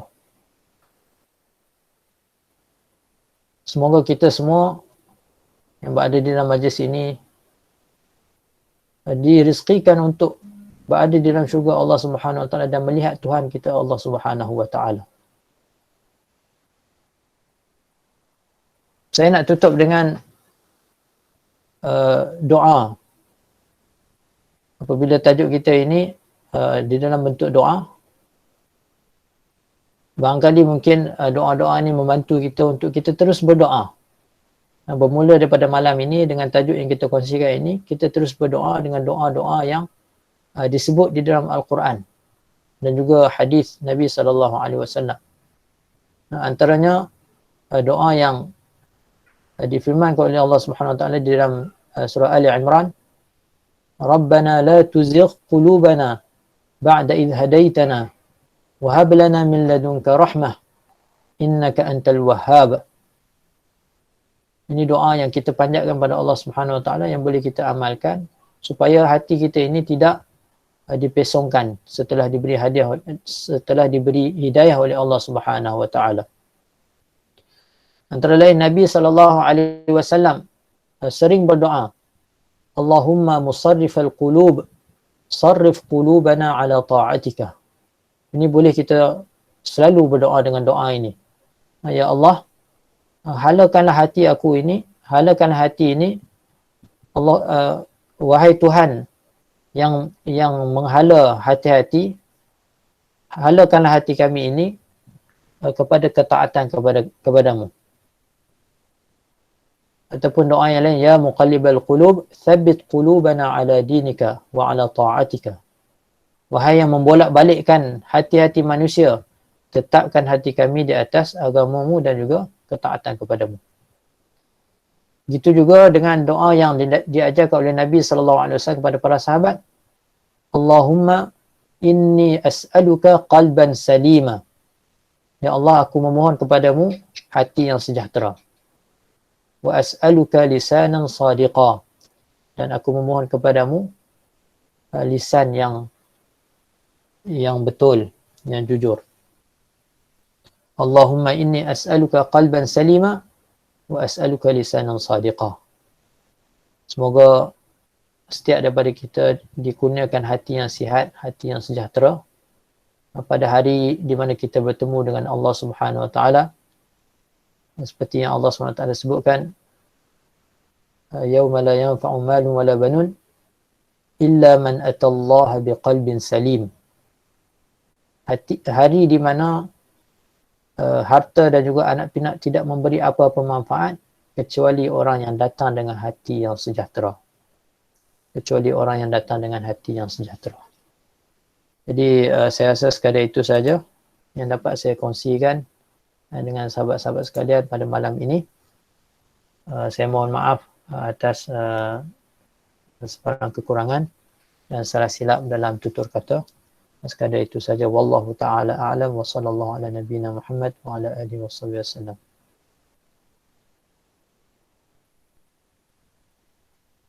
Alhamdulillah, jazakallah khairan katsira, ucapkan kepada Ustaz Dr. Muhammad Luqman. Di ruangan chatbox dah ada beberapa soalan yang dikemukakan oleh hadirin kita pada malam ini. Allah akan cuba ambil beberapa soalan. Soalan pertama dari saudari Saidatul. Dia tanya, Ustaz, apa beza syubhat dengan was-was? Okay. Tak dengar tak? Ya, dengar. Bismillah walhamdulillah wassalatu wassalamu ala rasulillah. Okay, syubhat kalau dari segi bahasanya macam yang kita sebutkan tadi, perkara yang ragu-ragu, yang tidak jelas. Dan was-was pula adalah bisikan-bisikan. Seperti dalam surah An-Nas yang kita semua hafal, min syarril waswasil khannas. Maksudnya daripada kita dalam surah An-Nas ini kita memohon perlindungan daripada Allah Subhanahu Wa Taala daripada bisikan-bisikan syaitan al-khannas. Al-khannas ini adalah syaitan yang dia sentiasa, para ulama tafsir menyifatkan al-khannas ini seperti nyamuk yang ada belalai, di mana apabila hati itu lalai maka dia akan meletakkan apa kita panggil kalau nyamuk punya ni, hidung dia tu, jarum dia tu ke dalam hati manusia. Itulah bisikan-bisikan. Maksudnya syaitan ini dia akan sentiasa membisikkan kejahatan-kejahatan ke dalam hati manusia. Apatah lagi ketika hati itu menjadi lalai, maka sudah tentulah bisikan itu akan masuk ke dalam hati manusia. Tetapi apabila hati itu dalam keadaan berjaga-jaga, dalam keadaan yang sedar, dalam keadaan ingat pada Allah Subhanahu Wa Taala, maka bisikan itu tidak akan dapat masuk ke dalam hati manusia. Kita boleh faham juga dengan perumpamaan rumah yang kita sebutkan tadi, rumah istana raja yang mempunyai pengawal, berbanding dengan rumah yang tidak mempunyai pengawal. Adapun syubhat ini adalah perkara-perkara yang meragukan. Yang mana saya sebutkan tadi, syubhat ini boleh ditolak dengan ilmu. Apabila seseorang itu mempunyai ilmu, maka dia boleh membezakan perkara yang benar dan perkara yang salah. Perkara syubhat ini dapat ditolak dengan ilmu. Wallahu ta'ala a'lam. Jawapan Ustaz tadi mungkin ada kaitan dengan soalan yang kedua ni dari Hayati. Dia tanya bagaimana kita nak jaga hati yang sentiasa berbolak-balik. Kadang-kadang okey nak beramal tapi banyak juga yang lalai. Ya. Okay. Ya, seperti mana disebutkan, dinamakan hati Al-qalbu itu di dalam bahasa Arab maksudnya berbolak-balik. Memang dari segi bahasa, hati itu kalau di dalam bahasa Arab ataupun jantung sentiasa berbolak-balik. Itu telah menjadi sifat hati, iaitu sering berbolak-balik. Maka kerana itulah seperti dalam doa tadi kita sebut, ya muqallibal qulub thabbit qulubana ala dinika wa ala ta'atika. Ini merupakan salah satu senjata, sebenarnya doa ini satu senjata yang sangat ampuh. Sekiranya kita menggunakan dengan betul, berdoa dalam keadaan yang yakin, dalam keadaan yang khusyuk pada Allah Subhanahu Wa Taala untuk menetapkan hati kita, insya-Allah hati kita akan ditetapkan oleh Allah Subhanahu Wa Taala. Begitu juga dengan iman, dengan kadar iman. Di mana iman ini seperti yang ditarifkan oleh ulama sesuai dengan takrifan Ahlussunnah wal Jamaah, al-iman yazidu wa yanqus. Iman ini bertambah dan berkurang. Iman ini bertambah dan berkurang, bertambah dengan amalan-amalan soleh yang kita lakukan dan berkurang dengan maksiat. Maka kerana itu sekiranya kita berada dalam keadaan yang istiqamah di dalam melakukan perkara-perkara yang soleh, maka insya-Allah hati itu akan menjadi tetap hati yang istiqamah. Ada satu tulisan Ibn Qayyim ini tentang daimumatul qalb, tentang hati yang konsisten dan istiqamah ini. Ada jalannya, tapi memang itu adalah perkara yang satu proses yang biasa tentang hati ini yang sentiasa berbolak-balik, yang ada saat futurnya. Yang kita sebut dengan futur maksudnya saat dia menjadi lemah.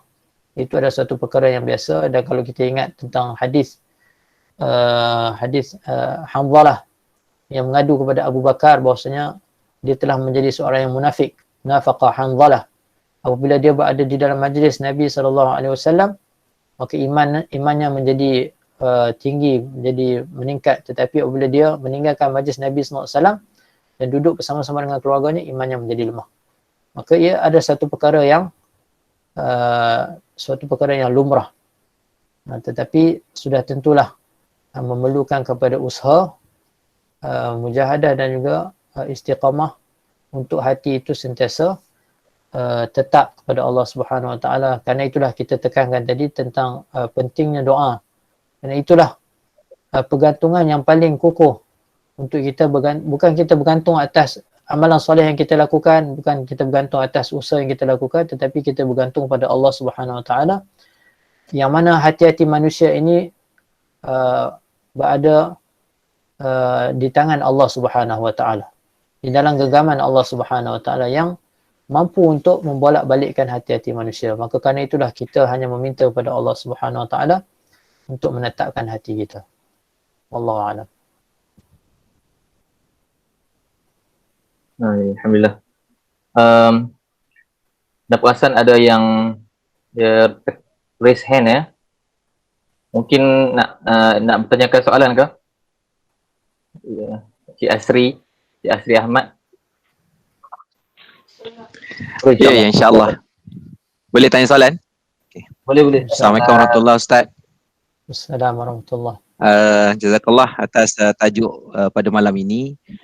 Nak minta pandangan Ustaz tentang ada pandangan ataupun ada kata-kata lah, mungkin daripada di kalangan kita juga, syabab-syabab lah.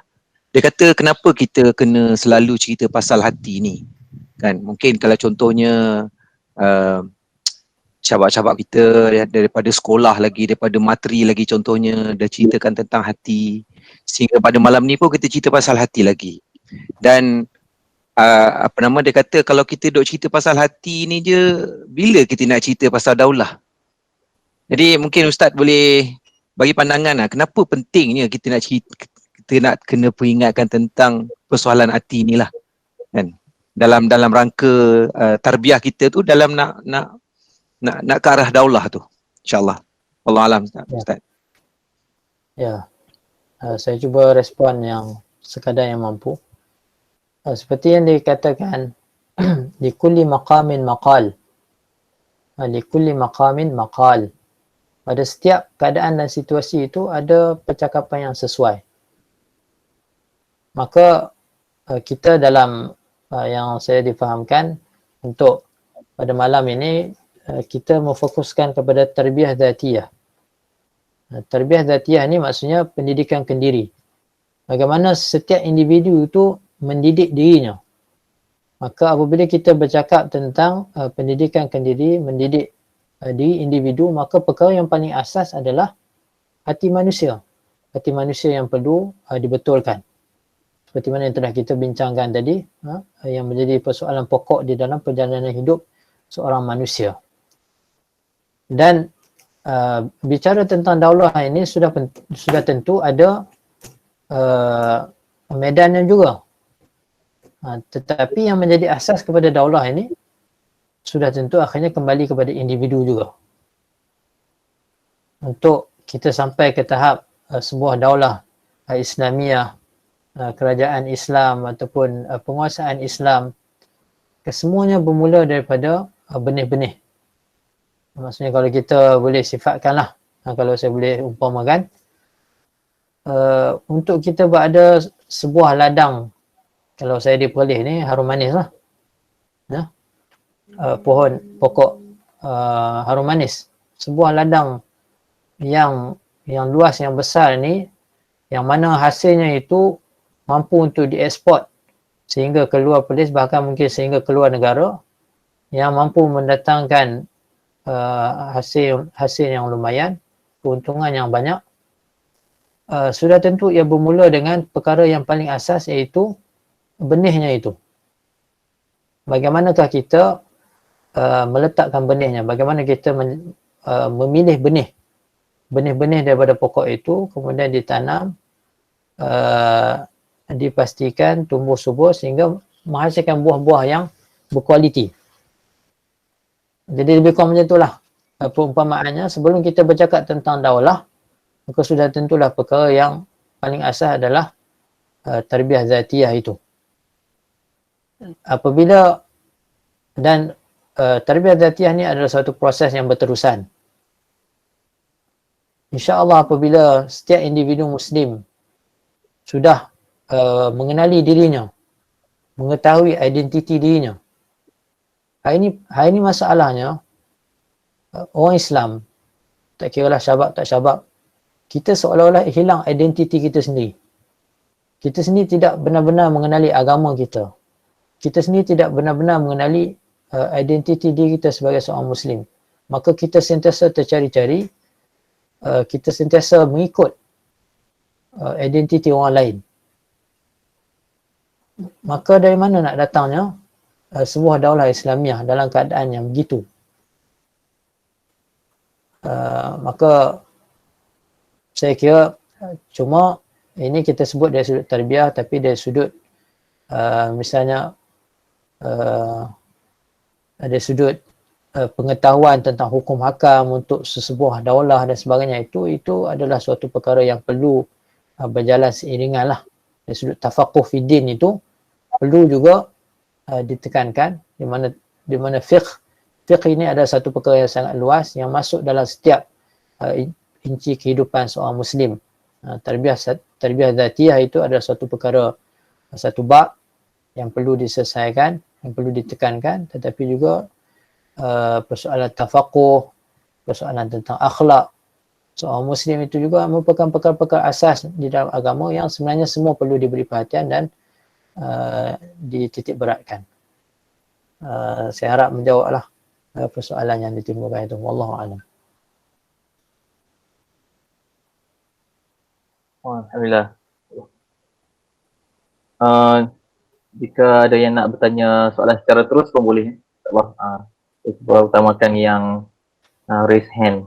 Ada soalan lagi, Saudari Wan Kharijah nak bertanyakan soalan.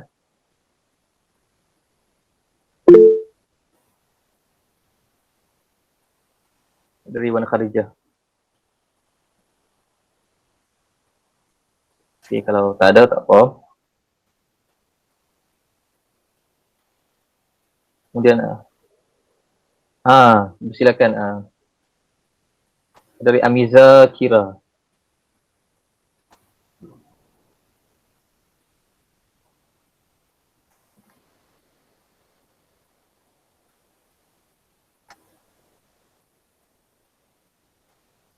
Silakan untuk tanya soalan.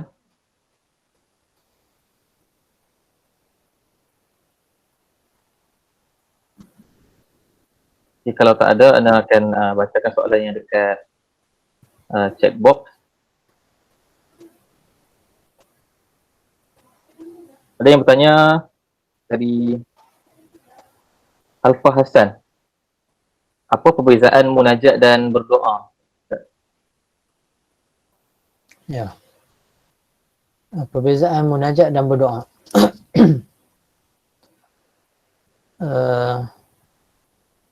Wallahu alam, saya tak pasti secara terperincinya apakah perbezaan di antara munajat dan berdoa. Cuma doa mungkin ramai daripada kalangan kita yang telah faham apa maksud doa. Doa tu dengan maksud memanggil, kepada da'a yad'u, memanggil.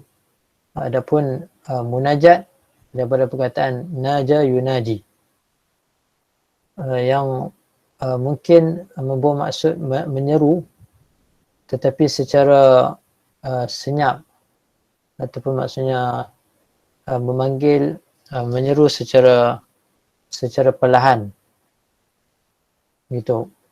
Secara pastinya wallahu alam saya tak boleh nak jawab soalan ni dengan detail. Itu apa yang saya faham. Wallahu alam. Baik, Ustaz. Kemudian ada yang minta Ustaz komen tentang satu hadis. Kalau Ustaz boleh cek dekat chat box. Ya. Hadis utlub qalbaka fi salatati mawadhi'. Ya. Baik. Wallahu alam, hadis ini saya tak pernah semak statusnya. Tapi seperti yang disebutkan di sini, laisa bi hadis bal huwa min kalam al-Imam Ibn Qayyim rahimahullah fi kitab al-Fawaid. Jadi saya tak boleh nak hukumlah hadis ni adakah hadis ataupun tidak. Wallahu alam lah. Kalau seperti mana yang diletakkan di sini, kalau dia bukan hadis maka dia bukan hadis lah. Wallahu alam. Dan ada soalan dari Yana sendiri nak tanya si Ustaz. Macam tadi kita ada bincang berkenaan dengan hati pada awal tadi. Anda nak tanya Ustaz, macam mana pula dengan nafsu ataupun kita sebut sebagai hawa nafsu? Adakah dia sama dengan hati? Memang tak sama, tapi dua-dua ni tak nampak dan dua-dua ni boleh didorong oleh syaitan untuk melakukan perkara yang haram. Jadi macam mana kita nak kaitkan hati ni dengan nafsu? Ya. Hati, kalau kita yang kita bincangkan tadi, saya kira dah jelas hati tu. Nafsu ni disebut juga dalam Al-Quran, yang mungkin kita boleh terjemahkan dalam bahasa kita ni, nafsu ni sebagai jiwa. Jadi ada beza tak antara hati dengan jiwa? Dia mungkin nafsu ni dia lebih dekat dengan roh berbanding dengan hati lah. Jadi maksudnya dia merupakan satu komponen dalam badan seseorang manusia. Maksudnya dalam badan seseorang manusia dia akan ada roh, yang mana roh ni pun hakikatnya masih banyak yang kita tak tahu. Seperti yang Allah sebut, qulir ruh min amri rabbi wa ma utitu minal ilmi illa qalila. Sangat sedikit yang kita tahu tentang hakikat roh ini. Dan ada juga satu komponen daripada nafsu, yang mana nafsu ni dia macam kalau dalam bahasa kita sebut hawa nafsu. Maksudnya dia bertindak balas terhadap syahwat ataupun sesuatu yang mendorong dan menolak dia. Itu nafsu. Maksudnya nafsu ni dia akan refleks kepada perkara-perkara syahwat. Kerana itulah dalam Al-Quran secara umumnya disebut 3 kategori nafsu. Ada nafsu mutmainnah, ada nafsu lawamah, dan juga ada nafsu al-ammarah bisu'. Inna nafsa la'ammaratun bisu'. Ini adalah nafsu ataupun jiwa seseorang manusia itu yang sentiasa cenderung untuk melakukan kejahatan dan ada nafsu lawamah yang melakukan kejahatan tetapi kemudian menyalahkan diri semula, maknanya sentiasa rasa bersalah dan sentiasa cuba untuk memperbaiki diri. Dan ada nafsu mutmainnah, maksudnya nafsu yang telah tenang, telah stabil, di mana tidak mudah-mudah dipengaruhi oleh syahwat. Wallahu a'lam. Sebelum Ana tamatkan, sekadar reminder untuk acara besok. Allah, sebelum tidur kita akan buat bacaan Al-Mulk, dan diharapkan esok semua dapat bangun Qiyamul Lail pada pukul 4 pagi, dan seterusnya ada slot kedua pada pukul 5 pagi hingga 6 pagi. Slot kedua sampaikan oleh Ustaz Zaid dengan tajuk Rahsia Detik-Detik Malam. Kalau nak tahu rahsia dia, kena bangunlah, insyaAllah. Jadi Ana mewakili pihak penganjur mohon maaf atas segala kekurangan. Ma asabaka min hasanatin fa min Allah wa ma asabaka min sayyi'atin fa min nafsi. Segala yang baik itu datang daripada Allah, dan segala lemah dan kekurangan itu datang dari diri Ana sendiri. Wallahu alam. Kita tangguh majlis kita pada malam ini dengan tasbih kafarah dan surah Al-Asr. Subhanakallahumma bihamdik asyhadu an la ilaha illa anta astaghfiruka wa atubu ilaik. Bismillahirrahmanirrahim. Wal 'asr. Innal insana fi khusr illa alladhina amanu wa 'amilus shalihat wa tawassaw bil haqq wa tawassaw bis sabr.